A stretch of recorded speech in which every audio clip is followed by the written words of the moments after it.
The kind of boutique hotel that rivaled the Plaza in luxury, but offered something the Plaza couldn't: complete privacy. No tourists in the lobby taking photos, no paparazzi camped outside, just old money, new money, and people who valued discretion above everything else. Harper Reed couldn't normally afford to walk past a place like this, let alone sit in its lobby for over an hour. But Ashley had insisted on meeting at the Meridian's bar. "It's gorgeous. You'll love it. We'll get fancy cocktails and pretend we're socialites." That had been at 10 p.m. It was now 11:15. Harper sat on a velvet chair that probably cost more than her monthly rent, checking her phone for what felt like the 1,000th time. Her heels hurt. Her dark blonde hair, carefully curled into waves that had taken an hour, was starting to fall. Her makeup was still perfect, but it wouldn't stay that way much longer in the lobby's warm lighting. Ashley's last text, sent 30 minutes ago. "5 minutes away, I promise." The text before that, sent 45 minutes ago. "OMG, traffic is insane, be there soon." The text before that, "Running just a bit late, order us drinks." Harper looked at her reflection in one of the lobby's ornate mirrors. She'd worn her good dress, the emerald green one that made her blue-gray eyes stand out, expensive heels that were murdering her feet. She'd even done the smoky eye thing that always took 3 YouTube tutorials to get right. All for a girls' night that apparently wasn't happening. Her phone buzzed. "Ashley. Okay, for real, this time stuck on canal, but moving now. 10 min tops." Harper closed her eyes, took a breath. This was the 5th time this month. The 5th time Ashley had been late, made excuses, promised she was almost there. The 5th time, Harper had sat somewhere looking stupid, checking her phone, making excuses to staff who looked at her with pity. And every time, Harper forgave her. Because they'd been friends since college. Because Ashley had been there when Harper's mom died. Because friendship meant being patient, right? But tonight, sitting in a lobby that screamed wealth she didn't have, wearing heels that hurt and makeup that was wasting, Harper felt something shift. She was tired. Tired of waiting. Tired of understanding. Tired of being the friend who always adjusted, always accommodated, always said, "It's fine," when it wasn't fine. The bartender from the hotel bar appeared. Young guy, sympathetic smile. "Miss, we're closing the bar in 15 minutes. Would you like me to get you anything before we close? On the house?" Translation: "Your friend isn't coming and we feel bad for you." "No, thank you," Harper said with as much dignity as she could manage. "I'll just wait a bit longer." He nodded and disappeared. Harper wanted to dissolve into the expensive chair. She didn't notice the man watching her from across the lobby. Lorenzo Castellano had insomnia. Had for years. Most nights he was up until 2 or 3 a.m., working or reading or just existing in the quiet hours when the city finally exhaled. Tonight he'd come downstairs at 11 to do a final walkthrough of his hotel before attempting sleep. The Meridian was his. Had been for 5 years. He'd bought it from a family friend who'd wanted to retire, transformed it from a fading landmark into one of Manhattan's most exclusive properties. He lived in the penthouse above it, 2 floors of space that most people would call excessive, but that he'd made into home. At 36, Lorenzo ran his family's operations with the same precision he ran his hotel. The legitimate businesses, the Meridian, 2 restaurants, a wine import company, were spotless. The less legitimate operations were careful, controlled. He had rules, lines he didn't cross, and he protected what was his with absolute dedication. Tonight, doing his walkthrough, he'd noticed the woman in the lobby immediately. Beautiful. That was obvious. But it was more than that. She sat with perfect posture, despite clearly being uncomfortable. Checked her phone with increasing frustration, but never cried. Never made a scene. Just waited with the kind of patience that looked more like stubbornness. "Who is she?" he asked Marcus, his head of security, who'd appeared silently at his shoulder. Not a registered guest, sir. She arrived at 10 p.m., waiting for someone who hasn't shown. We've been monitoring to make sure she's not a problem. She's been here over an hour? 73 minutes. Lorenzo watched her check her phone again, saw the way her jaw tightened, the way she closed her eyes and took a breath like she was trying not to scream. Boyfriend? He asked. Unknown. But she's alone. And whoever she's waiting for keeps texting excuses. Marcus paused. Want me to ask her to leave? Bar's closing soon anyway. Lorenzo should say yes, should go upstairs, get the 4 hours of sleep his body desperately needed. Let the beautiful, frustrated woman wait for whoever was making her sit in his lobby looking increasingly miserable. Instead, he heard himself say, Bring her upstairs. Marcus turned to look at him. Sir? To the penthouse. Tell her I'd like to offer her a drink. Make it clear she can decline. Be professional. But bring her to me. You want me to bring a stranger to your private residence. I want you to extend an invitation to a woman who's been stood up by someone who doesn't deserve her time. Lorenzo met Marcus's eyes. She can say no, but ask. Marcus studied his face for a moment, then nodded. Yes, sir. Lorenzo headed to the private elevator. This was insane. He didn't do things like this. Didn't invite random women to his home. Maintained boundaries between his personal life and his hotel. Had rules about mixing business with pleasure. But something about the way she sat there, beautiful and frustrated, and refusing to leave despite clear abandonment, compelled him. He wanted to meet her. Harper was composing a text to Ashley when the security guard approached. Tall guy, professional suit, the kind of presence that said, I handle problems. Excuse me, miss. She looked up. Yes? I apologize for disturbing you, but Mr. Castellano, the owner of the Meridian, noticed you've been waiting for quite some time. He'd like to extend an invitation. Harper blinked. An invitation? To join him for a drink, upstairs, in his private residence, the penthouse suite. Marcus kept his expression neutral, professional. I want to be very clear. This is an invitation, not a requirement. You're welcome to decline. There's no pressure. But Mr. Castellano thought you might prefer company to waiting alone. Harper's brain short-circuited. The owner wants me to come to his room? His residence, yes. Mr. Castellano lives in the penthouse above the hotel. He owns the Meridian. Marcus pulled out a business card, handed it to her. This is his information. You can verify with the front desk if you'd like. I'll wait here while you decide. Harper looked at the card. Lorenzo Castellano, owner, the Meridian, a phone number, an email address. This was insane. A stranger, the hotel owner, wanted her to come upstairs, to his penthouse, for a drink. Every alarm bell her mother had ever installed screamed at her to say no, to leave, to get an Uber and go home and forget this entire embarrassing night. But then her phone buzzed. Ashley. OMG, I'm so sorry traffic is literally not moving. Can we rain check? So sorry, babe, I'll make it up to you. Harper stared at the text. The 5th cancellation this month. The 100th excuse this year. The endless cycle of Ashley being late, or canceling, or forgetting plans, and Harper just accepting it. She looked at Marcus. This Mr. Castellano, he's the actual owner?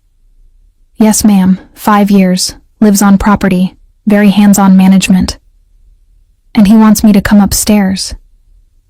He'd like to offer you a drink and conversation in his private residence, which, again, you're absolutely free to decline. Harper looked at her phone, at Ashley's text, at the lobby that she'd been sitting in for over an hour like an idiot. Fuck it. Okay, she said, standing. I'll go. If Marcus was surprised, he didn't show it. Excellent. This way, please. Harper followed him through the lobby, past the closing bar, to a private elevator that required a key card.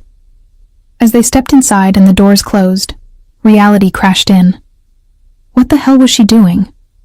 She was getting in an elevator with a security guard to go to a stranger's room, a man she'd never seen, who owned the hotel, but could be anyone. Could be 80 years old, could be married, could be a predator who collected women from lobbies. The elevator began to ascend. Harper watched the floor numbers climb, checked her reflection in the mirrored walls. This was insane. "Excuse me," she said. "This Mr. Castellano. How old is he?" 36, ma'am." "Okay, not 80. That was something." "And he does this often? Invites random women upstairs?" "Never, ma'am. I've worked for Mr. Castellano for 5 years. This is the first time he's extended this kind of invitation." Harper didn't know if that made it better or worse. The elevator climbed higher. She could still stop this. Could tell Marcus she'd changed her mind. Could go back down to the lobby, get an Uber, go home, forget this entire night. But then she thought about Ashley, about waiting, about always being understanding, always being patient, always putting other people's schedules above her own dignity. No, not tonight. If she was going to do something reckless, at least it would be her choice. At least it would be a better story than, "I waited in a hotel lobby for 2 hours while my friend canceled via text." The elevator slowed, stopped. Harper took a breath. The doors began to open, and Harper forgot how to breathe. Because the man standing in the penthouse living room definitely, absolutely, did not have 80 years. He had maybe 36, maybe 37 tops, and he was criminally, illegally, unfairly attractive. Tall, easily over 6 feet, dark brown hair that looked perfectly imperfect, like he'd run his hands through it but it had fallen in exactly the right way. All black suit with the jacket gone, just dress shirt with sleeves rolled to his elbows. Gold watch catching the light. Face that had absolutely zero business being this handsome on a regular human being. Strong jaw, straight nose, eyes so dark brown they were almost black. He was holding a whiskey glass. Smiled slightly when he saw her. Not predatory, more amused. Like he knew exactly what she'd been thinking in the elevator. "You came." His voice was deep with a hint of an accent underneath. Italian, maybe. "I wasn't sure you would." Harper found her voice with difficulty. "Neither was I. Definitely. Definitely not 80. More like illegally hot." Should that be a crime? It felt like it should be a crime. Lorenzo gestured to the living room behind him. Floor-to-ceiling windows showing Manhattan glittering like scattered diamonds. Modern furniture mixed with what looked like actual antiques. Art on the walls that Harper recognized from museums. A space that was clearly expensive, but also clearly lived in. Books on tables, a laptop open, a coffee cup on the counter. "Please," he said. "Come in. Can I get you a drink? Wine? Something stronger?" Harper stepped out of the elevator on legs that felt unsteady. Marcus nodded to Lorenzo and disappeared back into the elevator, leaving her alone with this stranger in his beautiful, expensive home. "Wine," she managed. "Red, if you have it." "I have several." He moved to a bar area that looked like it belonged in a high-end restaurant. "Preference? Region? Varietal?" "Surprise me." He selected a bottle, opened it with practiced ease, poured 2 glasses, brought one to her. Their fingers brushed when she took it. His hands were warm. "Lorenzo Castellano," he said. "But you knew that part." Harper Reed. She sipped the wine. It was excellent. Probably cost more than her car payment. "So, you invite strange women to your apartment often?" "Never. You're the first. Probably the last. This isn't a habit." He gestured to the seating area near the windows. "Sit, please. Unless you'd prefer to stand by the elevator and maintain your escape route." She laughed despite herself, moved to the couch. He sat across from her in a chair, respectable distance, not crowding her space. "Why?" she asked. "Why invite me up here?" "Because you were waiting for over an hour. Because whoever you were waiting for kept making excuses. Because you looked beautiful and frustrated and like you were considering murder." He sipped his whiskey. "And because you stayed. Didn't cry. Didn't leave. Just sat there with the kind of patience that looked more like stubbornness. I found that interesting. Interesting enough to send security to collect me? I sent Marcus to extend an invitation, with explicit instructions to make it clear you could decline. Did he? He did. Then you chose to come, which makes this less me collecting you and more you being curious." His eyes held hers. "So, are you? Curious?" "Yes. God, yes." But Harper wasn't going to say that out loud. "About why a hotel owner spends his Friday night watching the lobby," she countered. "Insomnia. I don't sleep well. I walk the property before attempting rest. Tonight I walked past and saw you, and decided sleep could wait." He leaned back in his chair. "Your turn. Who are you waiting for?" "Friend. Who's chronically late. I'm chronically forgiving." Harper sipped her wine. "Tonight I decided to stop." "Good. People who waste your time don't deserve it." They talked. About small things at first. Why she'd been at the Meridian. What had brought her to New York. How long Ashley had been making her wait for things. Then bigger things. Her work as a marketing consultant. His ownership of the hotel. Why he lived above his business. Why she tolerated friends who didn't respect her time. The wine flowed. The conversation never stopped. Harper found herself relaxing despite the insanity of the situation. Lorenzo was intelligent, funny, direct in ways she appreciated. He didn't hide his interest, made it clear he found her attractive, enjoyed talking to her, but didn't pressure, just offered attention and conversation, and really good wine. At 1 a.m. she realized she'd been there nearly 2 hours. "I should go," she said, not moving. "Should you?" He poured more wine into her glass. "Or should you stay, continue this conversation, and let your friend wonder where you went?" "That's petty." "That's fair. She made you wait 2 hours. You're simply evening the scales." Harper laughed, checked her phone. 17 messages from Ashley, ranging from apologetic to panicked. Ashley. "OMG, where are you?" Ashley. "Harper, please answer." Ashley. "I'm at the hotel, but you're not here." Ashley. "Are you mad at me?" Harper turned the phone face down. "You're a bad influence." "I'm an excellent influence. I'm teaching you to value your time." He stood. "Have you eaten?" "I haven't. My chef lives on property. I can have food sent up. Stay for dinner. Please." She should say no, should go home, should not stay in a strange man's penthouse eating dinner at 1 a.m. "What kind of food?" she asked instead. His smile was devastating. "What do you like?" They ate Italian food that was better than anything Harper had ever tasted at a restaurant. Sat at his dining table with Manhattan glittering outside the windows. Talked about everything and nothing. He asked questions and actually listened to the answers. Made her laugh. Challenged her when she said something he disagreed with, but in ways that felt like intellectual sparring, not dismissal. At 3 a.m., Harper's phone died. "I should really go now," she said, not meaning it. "You should." Lorenzo stood.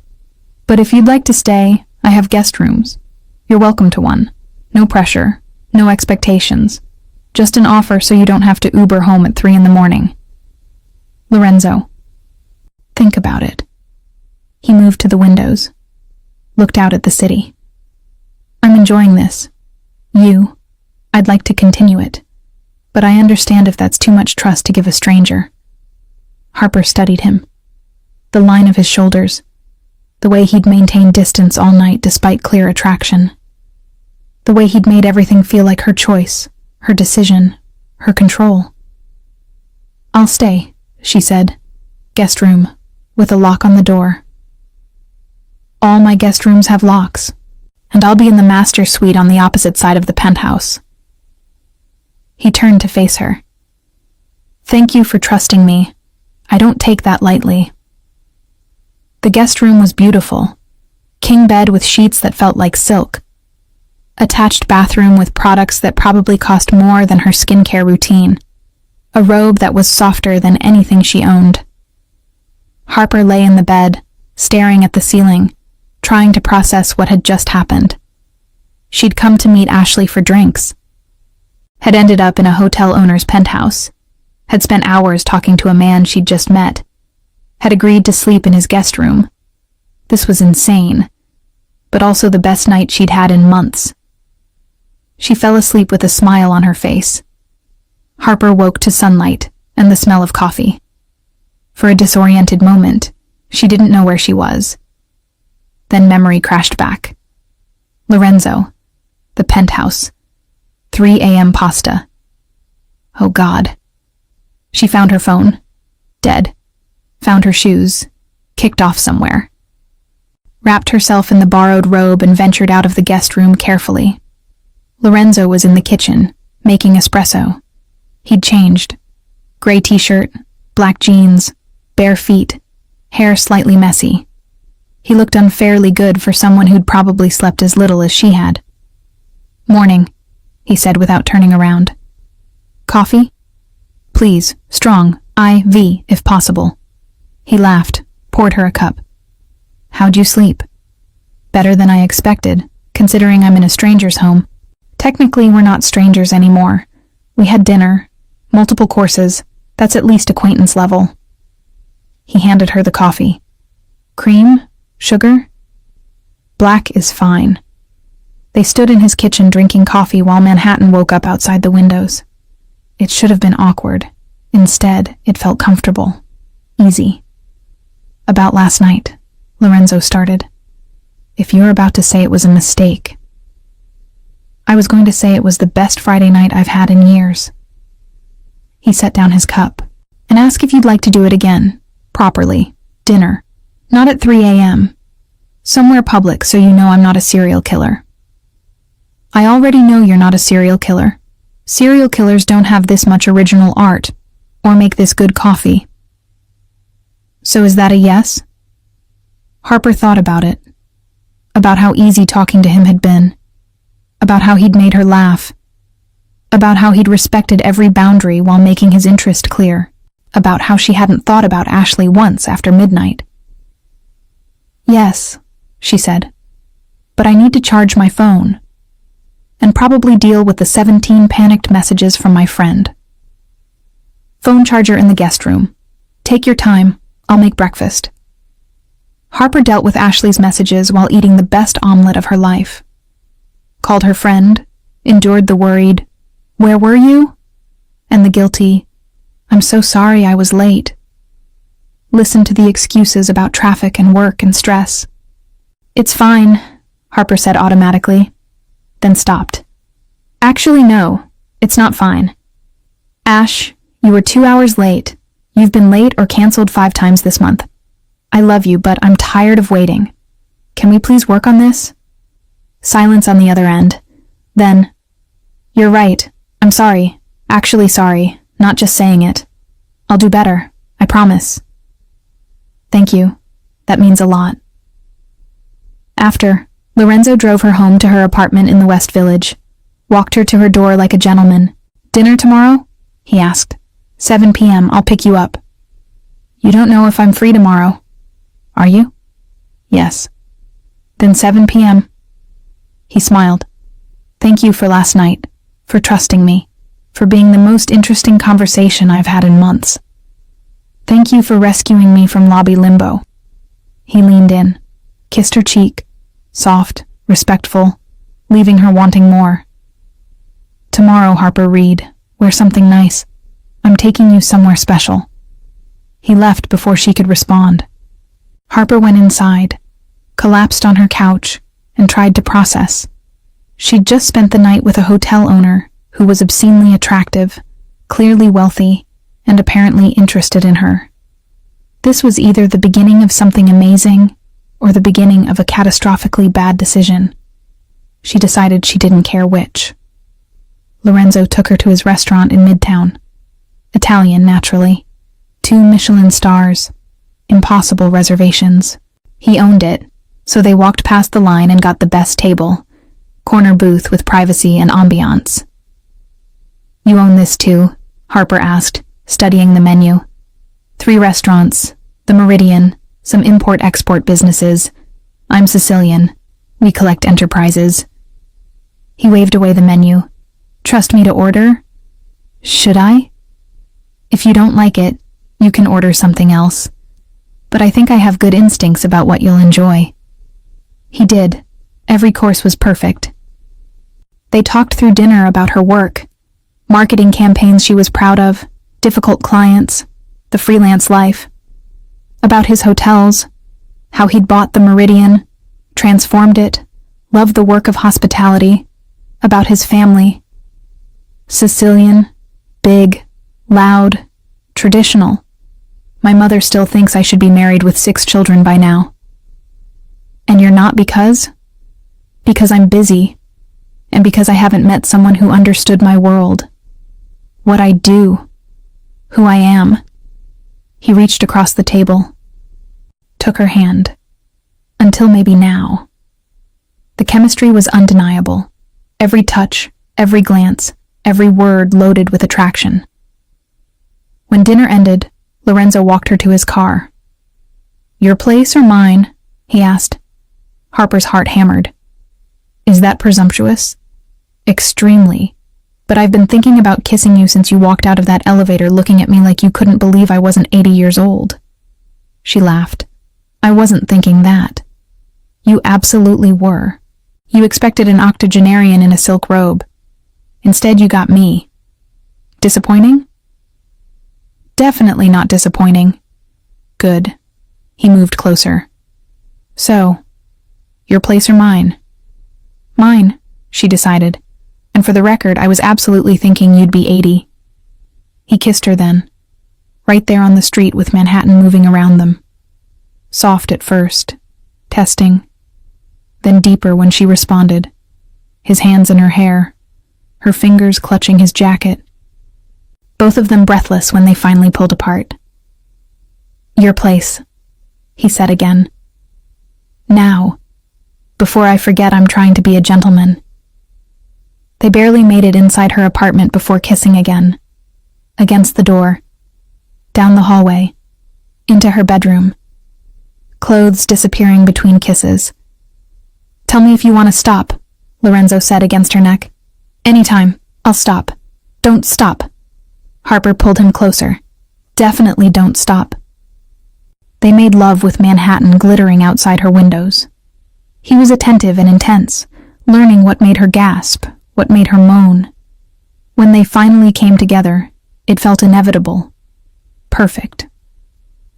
After, lying tangled in sheets with her head on his chest, Harper said, "So, that happened. That definitely happened." He kissed her hair. "And I'd very much like it to happen again." "Now?" "Eventually. First, I need approximately 10 minutes to remember how my body works." She laughed. "You're staying?" "If you want me to." "I want you to." They fell asleep, wrapped around each other.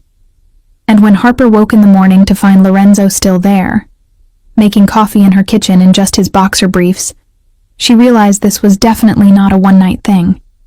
This was the beginning of something real. Over the next 2 months, Harper and Lorenzo fell into a relationship that felt both fast and inevitable. They saw each other constantly, dinners at his restaurants, nights at her apartment, lazy Sundays in his penthouse. The chemistry never faded. If anything, it intensified.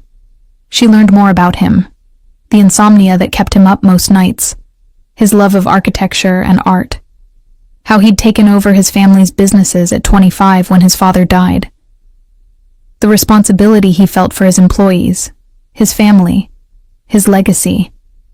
And gradually, she learned about the other businesses, the ones he'd been vague about initially. The first time she saw that side of him was unexpected. They'd been together 6 weeks. Harper had stayed over at the penthouse, was supposed to leave early for a client meeting. But the meeting canceled, and she decided to surprise Lorenzo with breakfast. She was in the kitchen when she heard voices from his office. The door was slightly open. She wasn't trying to eavesdrop, but the tone made her pause. Lorenzo's voice, cold in a way she'd never heard. "I was very clear about the terms. You agreed. Now you're trying to renegotiate. That's not how this works." A man's voice, nervous. "Mr. Castellano, please. I need more time. The payments are too high. My business can't sustain.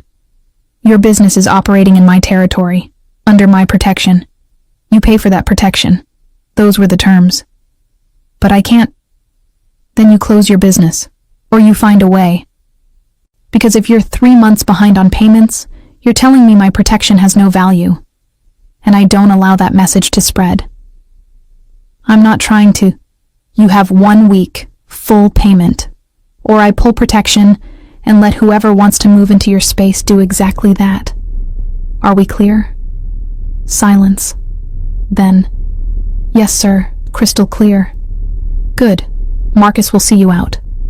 Harper moved away from the office quickly, went back to the bedroom, heart pounding. That voice, that cold, controlled threat. That was a side of Lorenzo she hadn't seen. When he came to find her 20 minutes later, his expression had shifted back, warm, relaxed. "Hey, I thought you had a meeting." "Cancelled." She looked at him carefully. "Lorenzo, I heard part of your conversation, in the office." His expression went guarded immediately.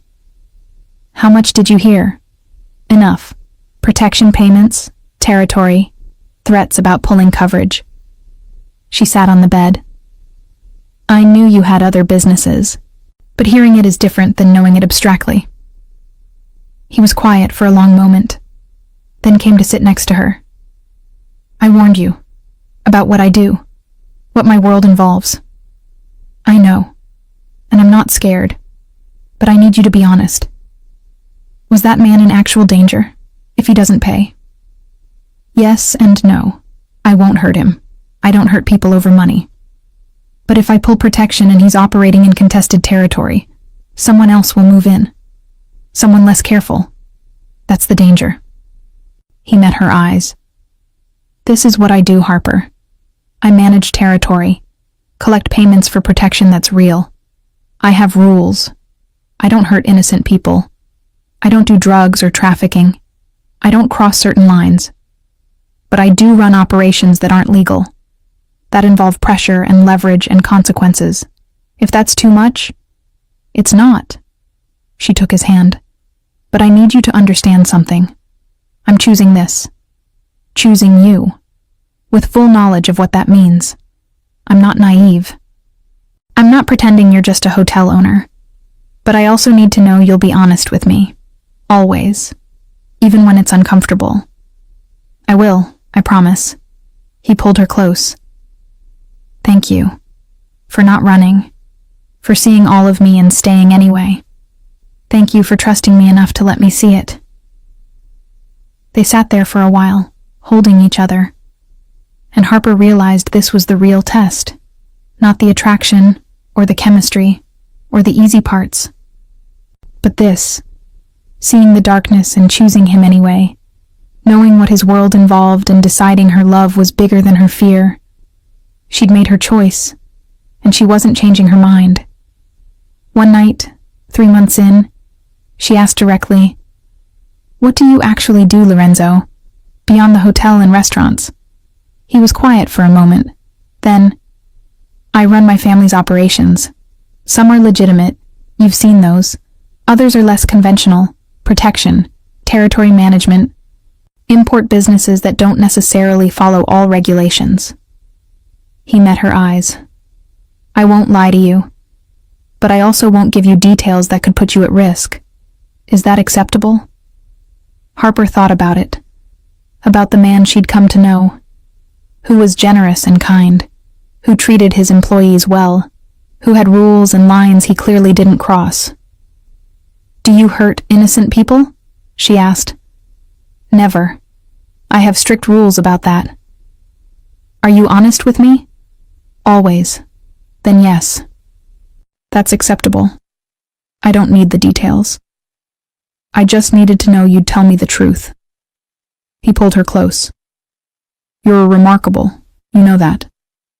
I'm pragmatic, and I'm falling for you. So I needed to know what I was getting into. And now that you know, I'm still falling." He kissed her then, deep and grateful and intense. That night, they made love differently, slower, more tender, like her acceptance had shifted something fundamental between them. Month 4 brought Ashley back into focus. They'd been seeing each other occasionally, coffee, quick lunches. Ashley had genuinely been working on her timing issues, but she'd also been dying to meet Lorenzo. The three of them had dinner at a casual restaurant in the village. Ashley spent the first 30 minutes openly staring at Lorenzo. "Okay," she said finally. "I need to say this. Harper, I'm sorry I was late that night, because if I hadn't been, you wouldn't have met him. And holy shit, girl. Holy shit." Lorenzo laughed. "I'm right here. I know, you're gorgeous. Like, illegally hot. Are you actually real? Can I touch you to make sure?" "Ashley," Harper said, mortified. "What? I'm just saying what we're all thinking. You look like you walked out of an Italian fashion magazine. Do you have brothers? Cousins? Literally any male relatives who look like you?" "Several brothers, all taken or too young. Sorry. Tragic." Ashley sipped her wine. "Okay, real talk. What are your intentions toward my best friend?" "Ashley." "It's fine," Lorenzo said. He looked at Ashley directly. "My intentions are to keep seeing her as long as she'll have me, to treat her well, to be the kind of man who deserves her time, which her previous friends apparently weren't great at respecting." "Oh, he's calling me out." Ashley looked at Harper. "I like him. He's honest and hot, mostly hot. Can I touch his bicep? Just once?" "No," Harper said. "Fine." Ashley shifted gears. "But seriously, you're good for her. She's been happier in the last 4 months than I've seen her in years. So thank you. For whatever you're doing, keep doing it." Later, after Ashley left, Lorenzo said, "I like your friend. She's chaotic, but she cares about you. She does, in her own way." Harper took his hand. "And she's right. I am happier. Because of you." "Good. That's the goal. Keep you happy, for as long as you'll let me." Month 5 brought the first real conflict. Lorenzo's hotel faced a hostile takeover attempt. A larger hotel chain wanted to buy the Meridian, expand it, turn it into a standard luxury property instead of the exclusive boutique it was. Lorenzo refused. The chain got aggressive, spreading rumors, trying to poach staff, making noise about building code violations that didn't exist. Harper watched him work 20-hour days, saw the stress in his shoulders, the exhaustion in his eyes. The way he withdrew slightly, keeping the problems to himself. After a week of this, she confronted him. "Talk to me," she said. "What's happening?" "Business. I'm handling it." "You're shutting me out. I'm protecting you from stress you don't need." "Lorenzo, I love you." He went still. "What?" "I love you. I should have said it weeks ago, but I'm saying it now. And when you love someone, you let them support you. So talk to me, please. Let me in." His walls cracked. He told her everything, about the takeover attempt, the pressure, the stress of trying to protect his hotel and his employees, about feeling like he was fighting alone. "You're not alone," Harper said. "I'm here, and I might not know hotels, but I know marketing, I know how to control narratives. Let me help. Harper. I'm not asking permission. I'm telling you. We're in this together. Now tell me who's spreading the rumors. She helped, used her marketing skills to craft counter-narratives, her connections to get positive press, her strategic thinking to outmaneuver the hostile chain. 2 weeks later, the takeover attempt collapsed. The Meridian stayed independent. Lorenzo found her in his penthouse office working on her laptop, pulled her into his arms. You saved my hotel, he said. We saved it. Together. That's what partners do. Partners. He pulled back to look at her face. Is that what we are? I hope so, because I love you, and I want to be part of your life. The legitimate business and the complicated parts. All of it. I love you too. He said it like a confession. I should have told you sooner, but I was scared of what it meant, of how much I needed you, of losing you if you realized what my world really involves. You're not losing me. I'm staying, for as long as you'll have me. Forever then. He kissed her, because I'm not letting you go. Ever. They made love in his office, desperate and emotional and perfect. And afterward, wrapped in each other, he said, Move in with me. The penthouse. Make it ours. Yes. That was fast. Because I've been waiting for you to ask. She kissed him. Yes, I'll move in. I'll make the penthouse ours. I'll be your partner in everything.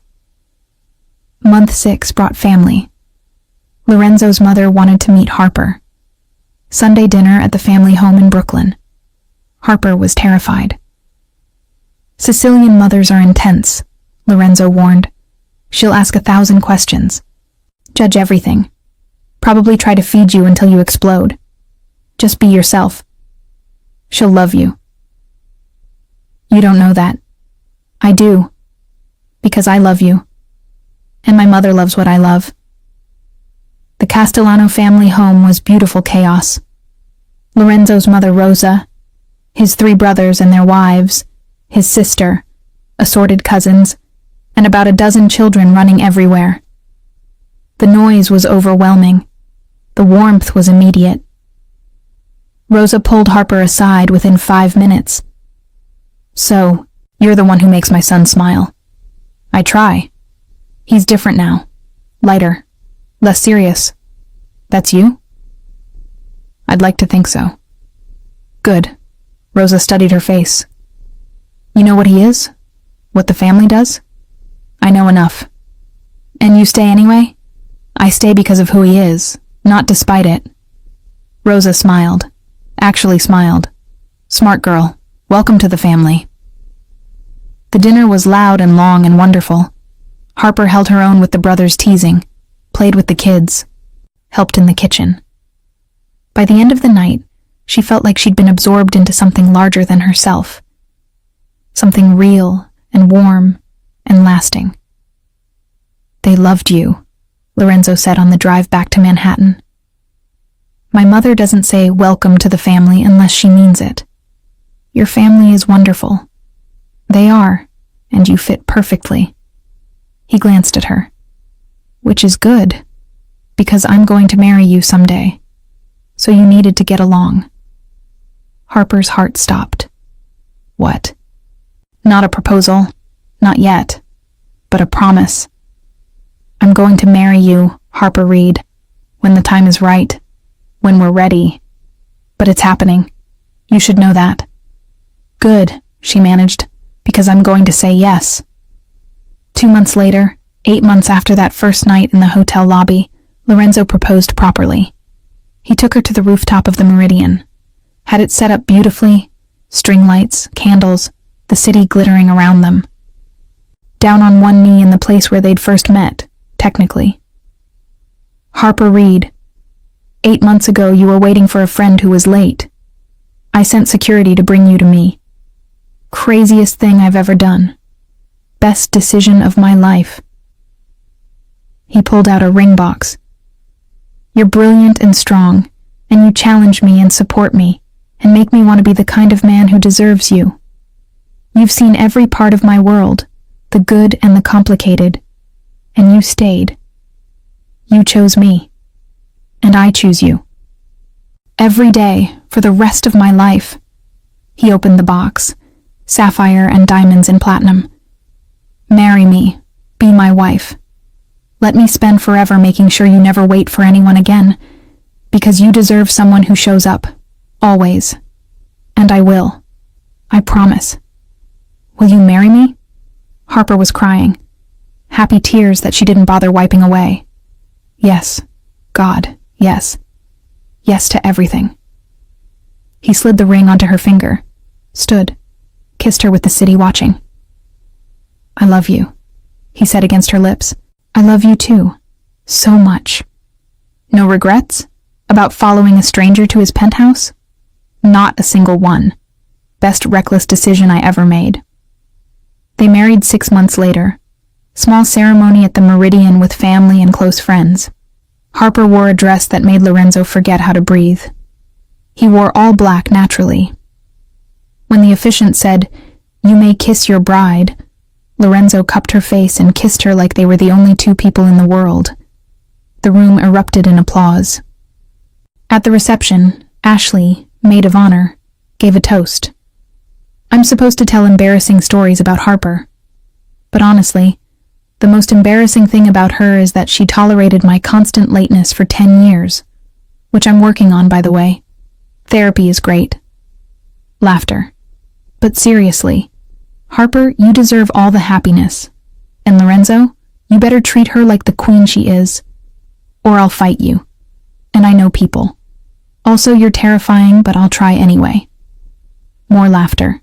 Later, Lorenzo whispered to Harper, "Your friend threatened me at our wedding. I respect that. She loves me, and apparently respects you enough to think you're worthy of threats." High praise. They danced, cut cake, celebrated with everyone they loved. And late in the evening, they snuck away to the penthouse. Their home now, officially. "Hello, wife," Lorenzo said, pulling her close. "Hello, husband. Any regrets?" She thought about that night 8 months ago. About waiting in the lobby. About the security guard's impossible invitation. About saying yes to something insane because she was tired of waiting for people who didn't value her time. "None," she said honestly. "You?" "Not one. Best order I ever gave. Bring her to my room." He kissed her. "And you came."